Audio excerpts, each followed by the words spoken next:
கட்டாயமாக இந்த படத்துக்கு உங்களுடைய பேர் ஆதரவு இருக்குன்னு எனக்கு நல்லா தெரியும். என்னென்னா, நான் சந்திக்கிற எத்தனையோ பல போராட்டங்கள், பல பிரச்சனைகள், இது எல்லாமே எனக்கு எவ்வளவு பெரிய துயரம் இருந்தால் கூட உங்களுடைய அந்த அன்பும் ஆதரவு வந்து எனக்கு பெரிய சந்தோஷமே. ஏன்னா ஜூலை 5ஆம் தேதி ரிலீஸ் ஆகும்போதே பல பேர் போஸ்ட் அடிச்சிருந்தீங்க. எனக்கு வாழ்த்து சொல்லி எவ்வளோ பேர் ஃபேஸ்புக், இன்ஸ்டாகிராம், வாட்ஸ்அப்பில் எவ்வளோ பதிவுகள் போட்டீங்க. நான் போடுற ஒரு பதிவுகளையும் நீங்கள் எல்லாம் உங்கள் நண்பர்களுக்கு அனுப்பிச்சு இந்த படம் பாருங்கள் படம் பாருங்கன்னு சொன்னீங்க. உங்களை எல்லாமே ரொம்ப டிசப்பாயின்மெண்ட் ஆகிட்டீங்க நீங்கள். அது எனக்கு ரொம்ப வருத்தம்.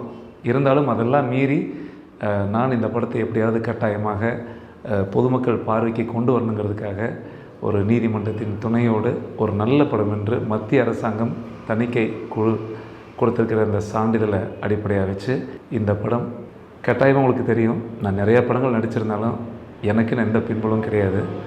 என்னுடைய பெரிய பலமே நீங்கள் மட்டும்தான். கட்டாயமாக உங்களுடைய ஆதரவு மட்டும்தான் எனக்கு பெரிய பலம்.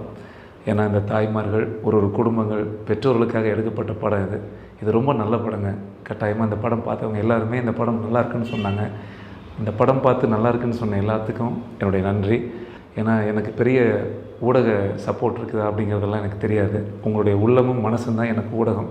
என்னை போன்ற எளிய கலைஞர்களுக்கு உங்களை போன்ற மனசு தான் எனக்கு பெரிய சக்தியே. ஸோ கட்டாயமாக உங்கள் குடும்பத்தில் சொல்லுங்கள், அண்ணன் தம்பிகிட்ட சொல்லுங்கள், சொந்தக்காரங்கிட்ட சொல்லுங்கள், தியேட்டருக்கு வந்து படம் பார்க்க சொல்லுங்கள். உங்களுடைய ஆதரவும் அன்பும் எப்போ எனக்கு இருக்கும். இந்த படத்தை தியேட்டருக்கு வந்து நீங்கள் பார்த்ததுக்கப்புறம் நிறையா இருந்தாலும் சரி, குறையாக இருந்தாலும் சரி, எது வந்தாலும் நான் ஏற்றுக்கிறேன். ஒரு நல்ல படம் பண்ணேன், நீங்கள் எல்லோரும் என்னை பாராட்டுவீங்கன்னு ஒரு மாபெரும் நம்பிக்கையோடு எதிர்பார்த்து காத்திருக்கிறேன். உங்களுடைய அன்பு வாழ்த்துக்களுக்காக நன்றி. வணக்கம். எல்லாருக்கும் வணக்கம். நடிகர் ரஞ்சித் சார் அவர்கள் இயக்கி கவுண்டமபாளையம் திரைப்படத்தோட ப்ரிவ்யூ ஷோ இப்போ தான் பார்த்து முடித்தோம். ஒரு 2 வாரத்துக்கு முன்னாடி இந்த படம் திரையரங்களில் வெளியாக வேண்டியது.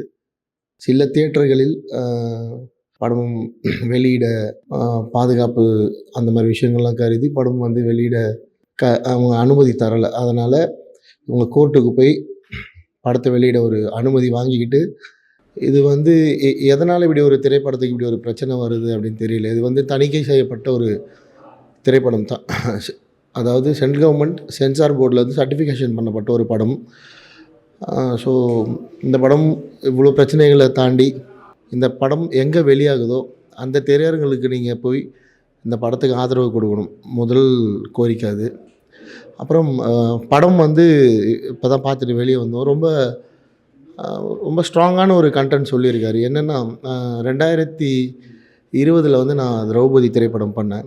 ஸோ திரௌபதி திரைப்படமில் ராயபுரமில் நடந்த ரெஜிஸ்டர் ஆஃபீஸில் நாடக காதல்னு ஒரு விஷயம் வந்து அது மூலிமா எத்தனை பெண்கள் பாதிக்கப்பட்டாங்க, நான் வந்து தரவுகளோட சட்டத்தின் உதவியோடு அதை எப்படி எதிர்க்கணும், திருமண ரத்துன்னா என்ன அப்படின்றது ரொம்ப தெளிவாக பேசியிருந்தோம்.